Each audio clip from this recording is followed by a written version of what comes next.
Hello and welcome to the Fit Like a Girl podcast. My name is Jackie Lindahl. I am a mom of two, an avid coffee drinker, and a certified personal trainer. I have been in the fitness industry for nearly 10 years, and I help women get fit, strong, and lose weight without losing their damn minds. If you're looking for help on achieving your health, weight loss, and fitness goals without all the fitness industry confusion and BS, you have come to the right place. Hello and welcome back to the Fit Like a Girl podcast. My name is Jackie. Thank you so much for listening.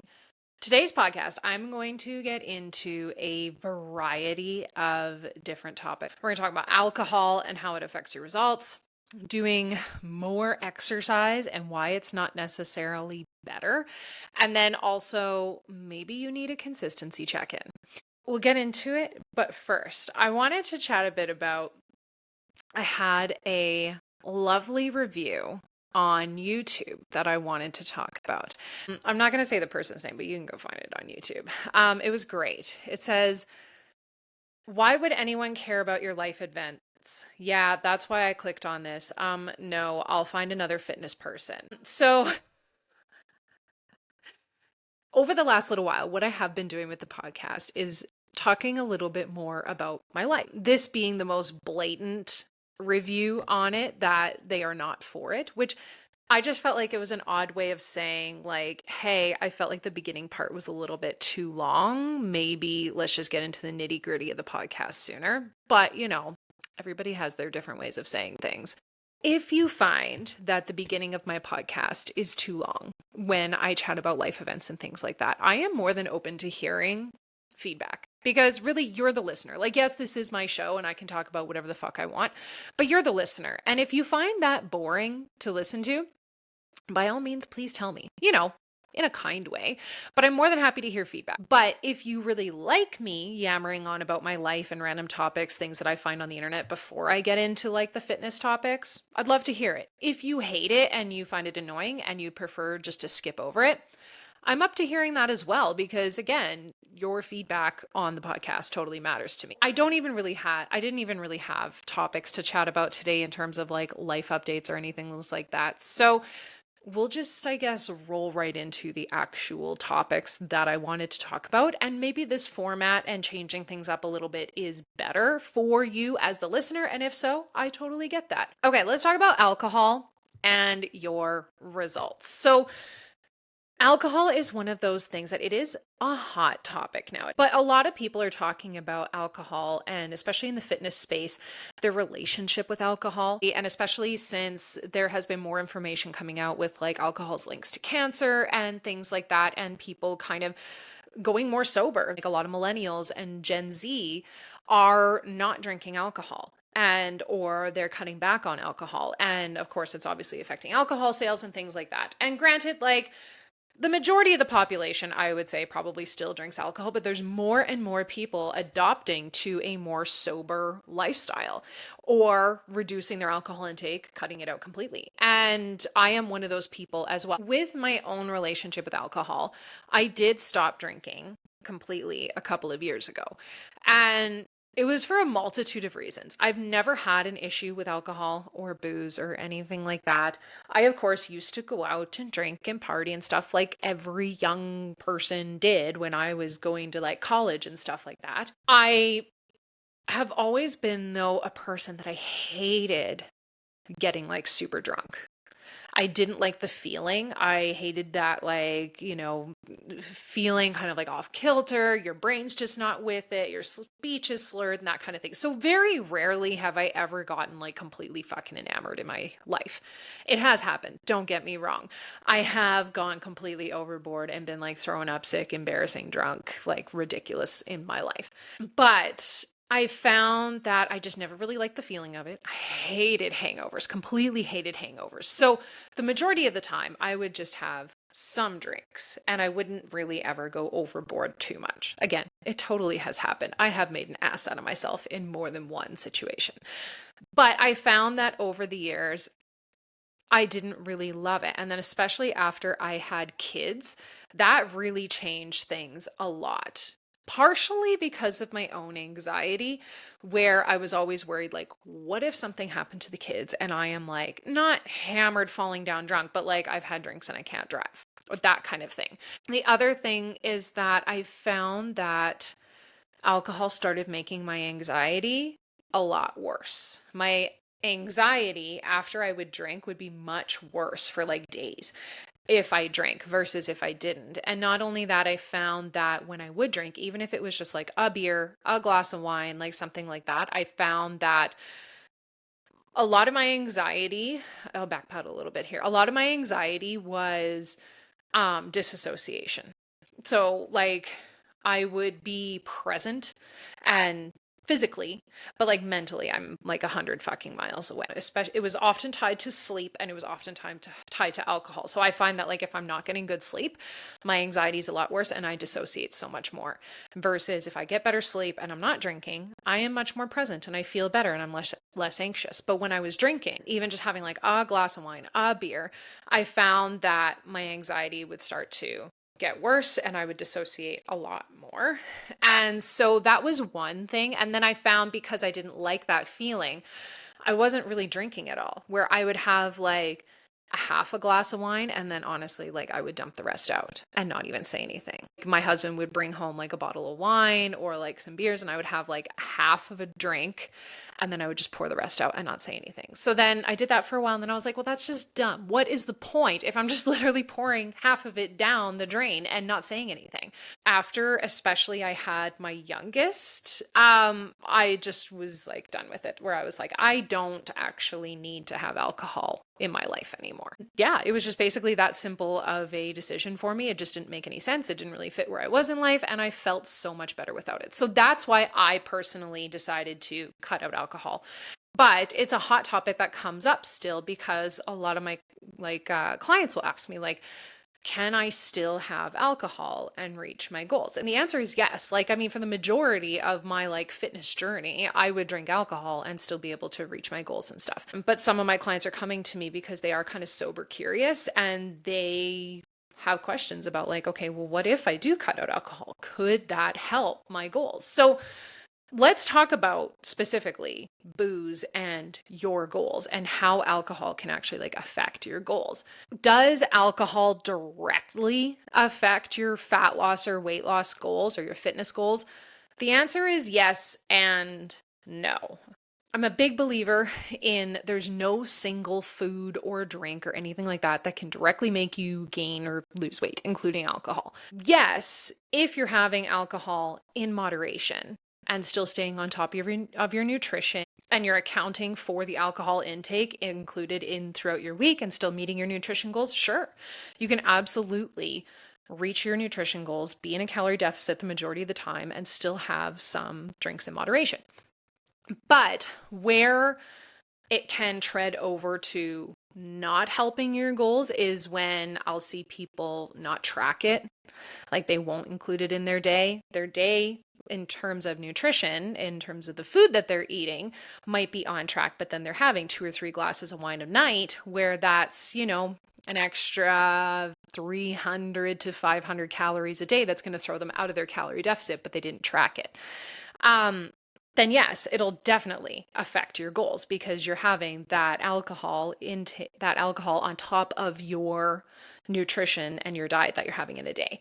But what alcohol can really do, not just for calories, is oftentimes we get a case of the fuck-its after you drink. So what I mean by that is, because alcohol can affect our behavior, that is how it can truly affect your weight loss or your fat loss goals.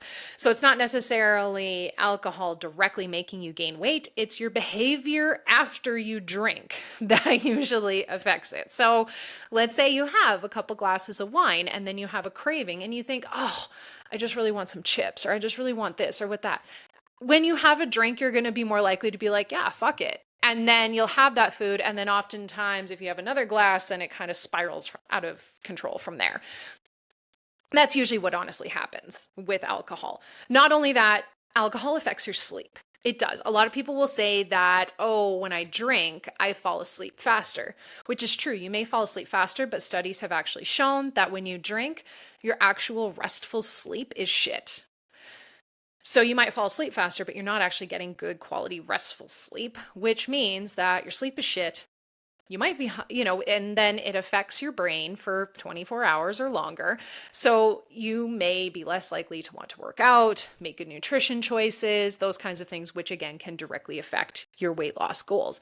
Not only that, if you're hungover as shit the next day and all you want is like a greasy burrito and fries or burger and fries or whatever, of course, those kinds of things are going to affect your weight loss.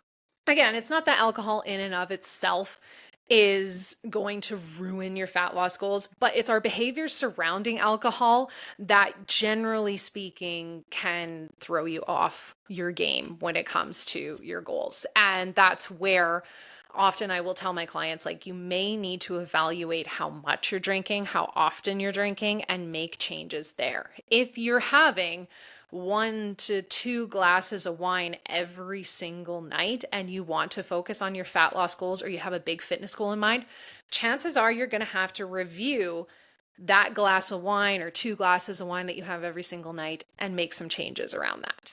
And not necessarily saying that you have to go completely sober or anything like that.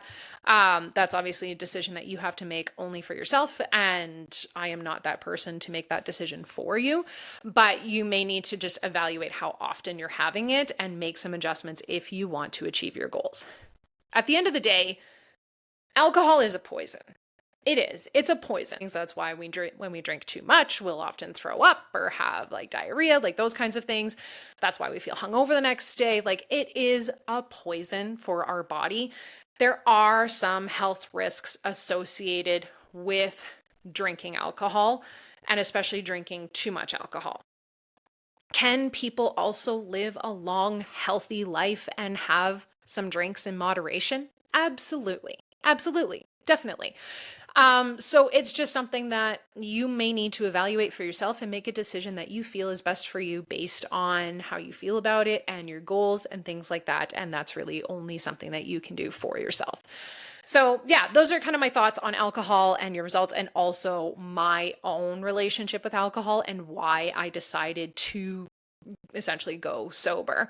It's not really that I had a bad issue with alcohol or drank too much or anything like that. It was just based on what I felt was a good decision for me and what felt right at the time. Maybe it'll change in the future, maybe it won't, but at the moment I'm really happy with where I am with it. And I'll still have like non-alcoholic beer and stuff like that, because I just genuinely sometimes on like a, hot day, or when we are like going snowboarding or something like that, I always kind of have a craving for a beer. So I love having just like a non-alcoholic beer where I can have the taste and enjoy it without having to worry about like drinking alcohol and having those effects on my anxiety and stuff like that. So, okay, next thing that I wanted to talk about is doing more when it comes to exercise is not always better. Oftentimes we get in this mentality when it comes to exercise that we need to do more. We need to do more. We need to do more. We need to do more. But that's not always the most effective thing. And it's not always what's going to help you actually get to your results. So this comes up usually in kind of two situations. One situation that it comes up in that I have seen with my clients is they're having a hard time with being consistent. And they feel like if they did more exercise, that's going to make up for the fact that they aren't consistent. So this will often happen when like I have somebody who's having a hard time staying consistent with say like 3 days a week for their strength training. And they'll come to me and they'll say, I want to do like 5 or 6 days a week, or even 7 days a week. And generally when I ask them why, they'll say, well, I'm having a hard time with 3 days a week. So I feel like I need to make it like a daily habit to do something every single day. Now, I understand their logic and what their thoughts are. The other thing that I'll hear is they'll say, well, I just love the feeling of exercise. So I feel like I need to do something every single day just because I like the feeling.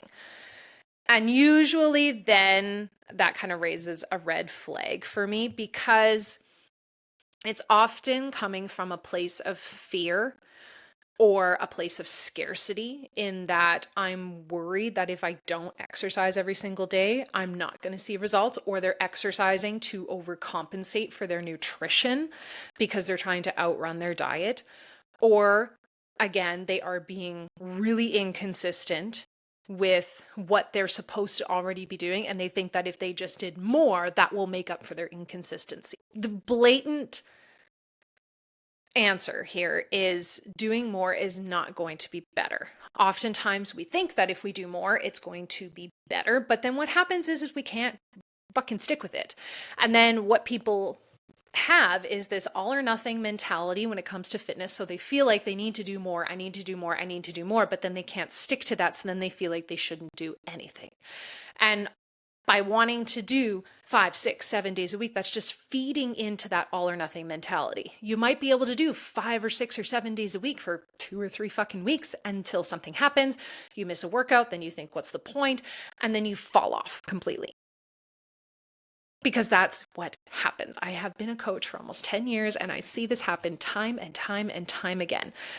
Doing more is not better. If you can't stay consistent with 3 days a week, you're not going to stay consistent with 5 or 6 days a week. What we need to do is evaluate why you're not staying consistent with 3 days a week or 4 days a week or whatever it is. And why are you having trouble staying consistent with that? And what do we need to do to change that and make that work versus doing more, which you're not going to stay consistent with anyways. If you can't stick to 3 days a week for longer than 2 or 3 weeks, you're not going to stick to 5, 6, or 7 days a week for longer than 2 or 3 days a week. And that's just going to feel like a bigger failure to you, which means that you're really going to repeat that all or nothing cycle over and over and over again. So again, instead of trying to focus on 5, 6, 7 days a week, I need to do more to make up for the fact that I'm inconsistent. Let's just focus on the fucking inconsistency here. Whether we need to adjust your workouts, maybe the length of time needs to change. Maybe you need to make a better workout schedule, get them done earlier in the day, whatever you need to do to make that happen, we need to focus on versus just focusing on doing more. There's nothing wrong with wanting to move your body and do some form of movement every single day. I actually like goals like that, but we need to be realistic with what those goals are. If you're doing 3 days a week of strength and then the other days, say you're walking, maybe you work in 1 or 2 days of cardio, something like that, I love that. I think that's a great goal. But wanting to hit the gym to do weights 5, 6, 7 days a week when you can't stay consistent with 3 days a week yet is not going to help you. So if you're wanting to add more exercise, I usually will tell people, okay, let's add in steps. Let's add in a daily walk. Then that way you kind of keep that routine. You get something in. It's focusing on a positive daily movement without feeling like you need to punish yourself with exercise every single day. The other time that I will see this come up is people will tell me, my workouts are too short and I want to make my workouts longer because they feel like short workouts are not going to get them results. Now, this often happens with people saying, oh, my workouts are like half an hour to 45 minutes and I feel like they need to be longer, like an hour to an hour and a half. So here's the thing with that. A long workout doesn't necessarily make a good workout. Similarly to how I've spoken about how just because you're sore after a workout doesn't mean that it's a good workout. You could fall down the fucking stairs and be sore, but it doesn't mean that you did a good workout. You could go to the gym and sit on your ass for an hour or do like a couple of haphazard exercises, but it doesn't mean that you're actually doing a good workout. What matters in the gym is not necessarily the amount of exercises that you're doing or the length of time that you're there, but your intensity with the exercises, how much you're pushing yourself, your recovery between sets, as well as like your form and things like that. Those are what actually matter and what will help make an effective workout that makes you see progress, not necessarily doing 12 exercises per workout. So I'll have clients when they initially come to me, they'll tell me that they're going to the gym for 2 hours or they're doing like 12 exercises a workout, but they're not seeing the results that they want. And that's because they're going and doing these kind of like half-assed workouts, but because they feel like they need to be at the gym for a certain length of time or they need to do all these exercises, that's going to actually get them better results versus doing less exercises, but more intense exercises. So instead, I will take those clients who are doing a dozen fucking exercises per workout and I'll have them do 4 to 6 exercises. So literally cutting the amount of exercises in half. But what we're going to be doing is bringing really hard and tough intensity to those exercises. You're going to be lifting more. You're going to have better form. You're going to have better intensity, which is actually going to help create that stimulus for change in the long run versus doing all of these fucking exercises that don't really make any sense. And it's a lot of ab exercises generally, and those a lot of accessory exercises, and not a lot of like actual compound movements that are going to help actually get you stronger and improve. So doing long workouts is not exactly what you need for getting good results. Oftentimes it's shortening the workouts and being more intense versus doing tons of exercises over and over. I kind of attribute it to like if you are hammering a nail into a piece of wood and you're doing like little tiny taps, like tap, tap, tap, tap, tap, tap, tap, tap, tap, tap, tap, tap. Yes, eventually you'll get the nail into the board, right? Tap, tap, tap, tap, tap, just little tiny taps is not really going to get you very far. It's going to take for fucking ever to get that nail completely in the board versus if you actually take your time, aim properly, and smack that nail with the hammer with a lot of intensity and force, that nail is going to go into the board a lot faster and it's going to take a lot less time. So think of it that way, where you're not going tap, tap, tap, tap, tap, tap, tap with your workouts. You're fucking hitting it like a hammer. It's going to take less time. It's going to be more intense, and it's going to get you where you want to go in the long run. Lastly, let's talk about you might need a consistency check-in. Something that comes up quite often is I'll hear people say, I've been working towards my goals for X amount of time and I feel like I'm doing everything right and I'm tracking my nutrition and I'm going to the gym and I'm doing everything right, but nothing's changing. Usually when they say I'm doing everything right and nothing's changing, that kind of perks my attention a little bit because this generally means that we need to kind of evaluate what exactly is going on. Oftentimes what I'm seeing as a coach is what we think is consistency and being consistent might not be what's going on in reality. So I've come across this many times with clients and they've told me like, I'm doing everything right, nothing's changing. And then we'll take a look and evaluate at what they're actually doing. And it's much different than what they think. So this is where if you're finding that you're in that boat, you may need a consistency check-in. So what I'll often do as a coach is tell my clients, okay, you're struggling right now. We're not seeing results. And of course they want to change things. They want to cut calories. They want to do extra workouts, blah, blah, blah. And I'll say, okay, I'll make you a deal. You track your consistency for 30 days. 30 days, tracking your consistency, aiming for at least 80% consistency. We're not going crazy here, not 100%. But you need to track your consistency every single day for 30 days. Mark which days you're hitting your goals, X out which days you don't hit them, and then let's see at the end of 30 days where you're at. Then we can talk about whether or not you need to change your calories or change your workouts or do more or whatever. And oftentimes, about 2 to 3 weeks in, they'll say, oh, I thought I was being consistent, but I actually wasn't. And I have this same thing where oftentimes what happens is we'll get caught up in a mentality, a diet mentality, and a weight loss mentality. But that doesn't mean that we're actually doing the things to make that happen. We get caught up in, I'm thinking about it a lot, I'm talking about it a lot, but I'm not actually putting the action into place to make that happen. This often happens with clients who falter a lot on weekends. So they'll be really strict Monday to Friday, but every single weekend they go off the fucking rails because they were quote unquote good all week. This will also happen with like, oh, I was super consistent Monday, Tuesday, Wednesday, and then I forgot to track Thursday. So then I didn't track Friday. And then I said, fuck it, because it's the weekend and I didn't track those days either. And then I'm starting again over Monday. And then I'm doing Tuesday, Wednesday, Thursday. And then I had a meeting on Tuesday. We went out for drinks, so I didn't track that. That's usually what happens. It's not anything nefarious. It's just oftentimes we're being mindless and we are forgetting. So generally speaking, as a coach, that's the first thing that I will check in with a client. It's like, okay, you're struggling to see your results. We need to check in on your consistency and see where you're at. Legitimately, there has been times where a client has been really consistent and they're not seeing changes. And then that's when, okay, we need to reevaluate here. We need you to go to the doctor, get some blood work done, like those kinds of things, because things aren't changing the way that they should. Like that's where it is helpful, because then we can go, I have had clients being able to go to their doctor and say, look, I have been consistent with hitting these goals for the last 2-3 months, whatever it is, and nothing has changed, or it's not really changing very well. then the doctor will generally listen to them a little bit more.